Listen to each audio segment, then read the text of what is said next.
মাতা রবীন্দ্রনাথ ঠাকুরে পাপে দুঃখে সুখে পতনে উত্থানে মানুষ হইতে দাও তোমার সন্তানে। হে স্নেহার্থ বঙ্গভূমি তব গৃহ করে চির শিশু করে আর রাখিও না ধরে।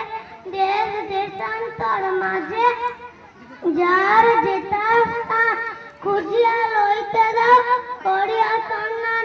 পদে পদে ছোট ছোট নিষেধের চোরে বেঁধে বেঁধে রাখিও না ভালো ছেলে করে। পান দিয়ে দুঃখ সয়ে আপনা হাতে সংগ্রাম করিতে দাও ভালো মন্দ সাথে। শীর্ণ শান্ত সাধু তব পুত্রদের তরে দাও তবে গৃহ ছাড়া লক্ষ্মী ছাড়া করে। 7 কোটি সন্তানের হে মুক্ত জননী রেখেছ বাঙালি করে মানুষ করনি। 7 কোটি সন্তানের হে মুক্ত জননী রেখেছ বাঙালি করে মানুষ করনি। নমস্কার।